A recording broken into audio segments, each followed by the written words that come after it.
Hai, jumpa lagi dengan saya pada video pembelajaran IPA SMP MTS. Pada pertemuan kali ini, kita akan membahas mengenai organ reproduksi pada pria dan fungsinya, serta tahapan proses spermatogenesis.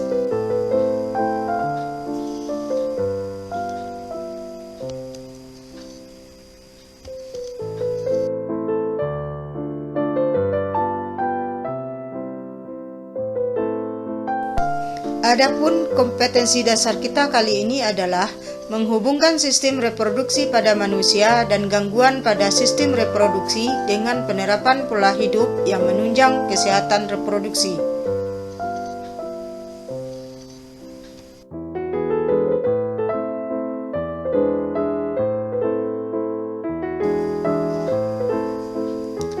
Sedangkan tujuan pembelajaran kita kali ini adalah yang pertama, mengidentifikasi organ-organ penyusun sistem reproduksi pada pria.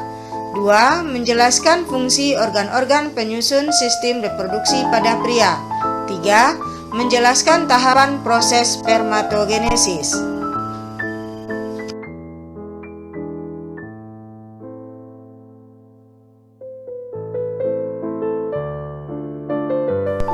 Adapun materi yang akan kita bahas pada kali ini adalah 1.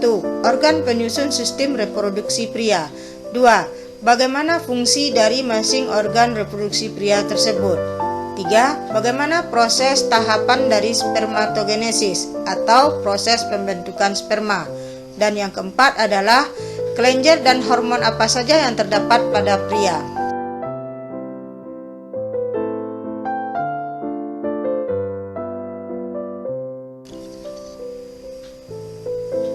Sebelum kita lanjut ke pembahasan selanjutnya, perhatikan dialog yang terdapat pada karikatur berikut ini.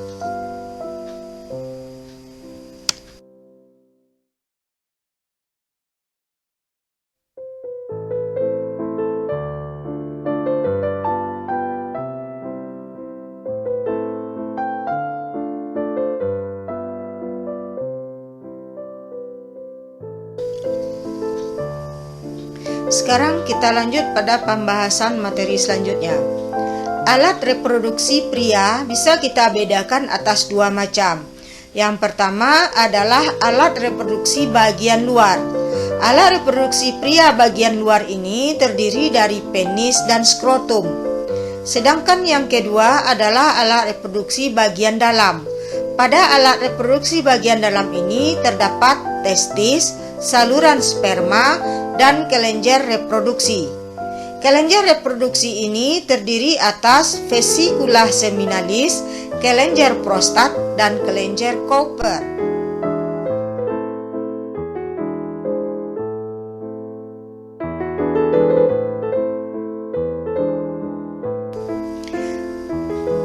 Selanjutnya, organ-organ reproduksi pria itu terdiri dari saluran uretra, penis, vas deferens, vesicula seminalis, kantung kemih, kelenjar prostat, kemudian epididymis, kemudian testis, dan skrotum.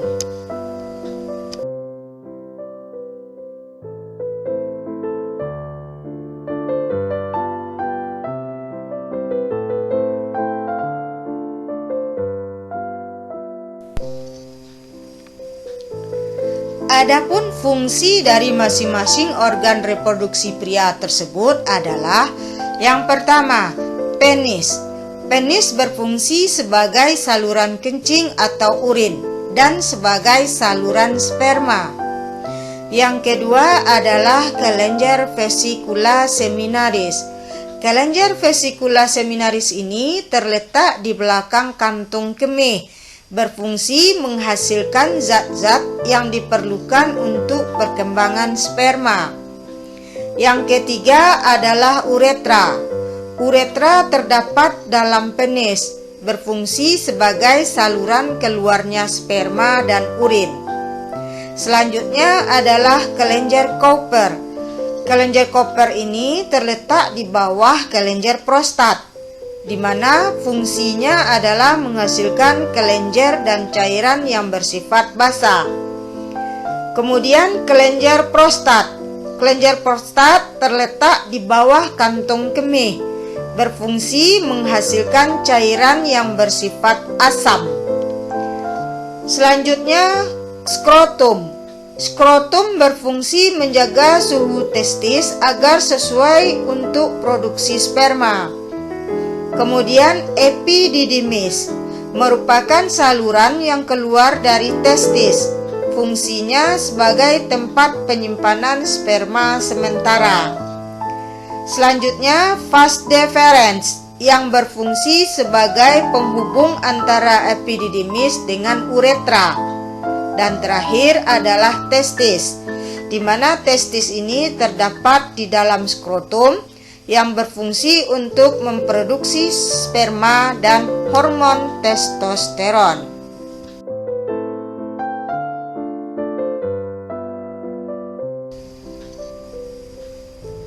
Selanjutnya, tanda bahwa sistem reproduksi pria telah matang adalah keluarnya cairan mani dari penis di saat tidur yang disebut dengan mimpi basah.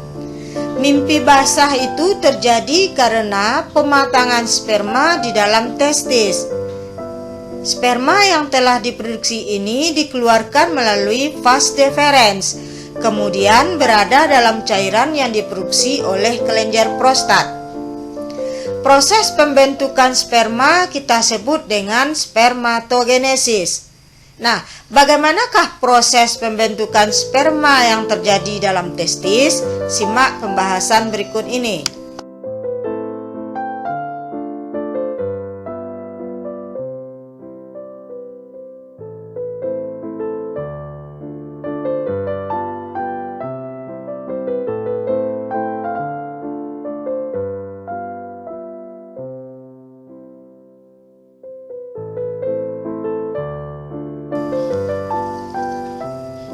Sekarang kita lihat bagaimana proses tahapan dari spermatogenesis atau proses dari pembentukan sperma.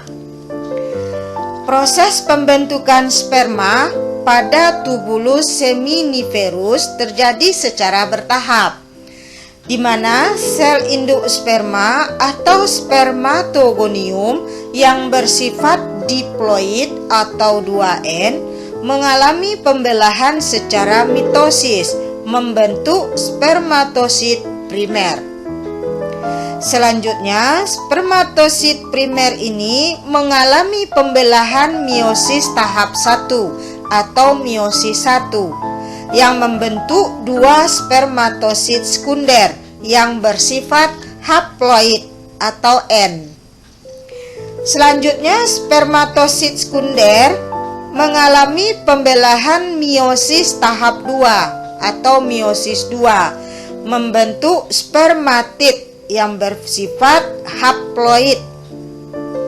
Akhirnya, spermatid mengalami diferensiasi atau perkembangan sehingga membentuk 4 sel sperma atau spermatozoa yang matang.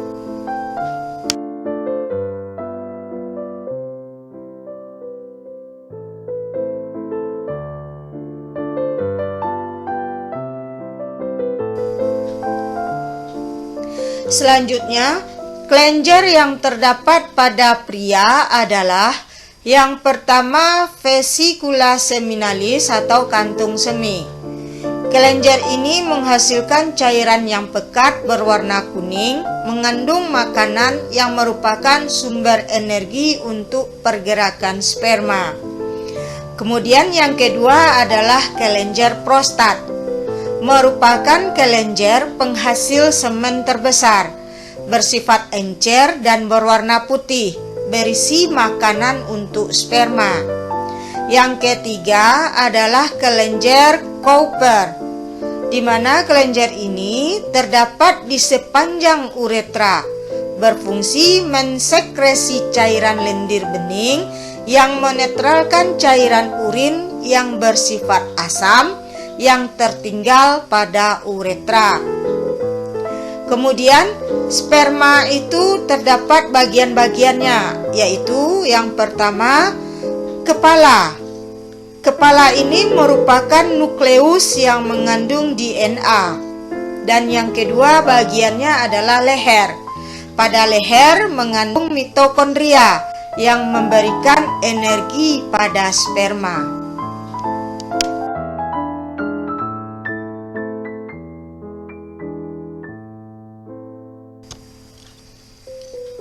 Kemudian, spermatogenesis dipengaruhi oleh beberapa hormon. Di antaranya adalah yang pertama FSH. FSH dihasilkan oleh hipofisa anterior. Hormon ini berfungsi memacu pertumbuhan sperma. Yang kedua, LH. LH dihasilkan oleh hipofisis anterior. Hormon ini berfungsi merangsang sel-sel dari interstitial atau sel leydig untuk mensekresi hormon testosteron. Yang ketiga, hormon testosteron. Hormon ini dihasilkan oleh testis. Hormon yang berfungsi merangsang perkembangan organ seks primer dan spermatogenesis.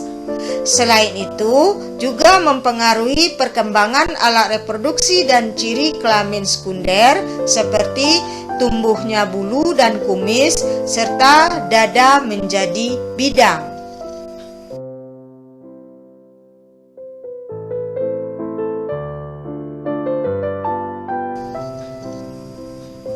Demikianlah pembahasan materi pada video kali ini. Jangan lupa like, komen, subscribe, dan share video ini ke teman-temanmu, serta nyalakan notifikasinya dengan menekan tombol lonceng di bawah ini, agar saya lebih bersemangat lagi untuk membuat video-video pembelajaran selanjutnya.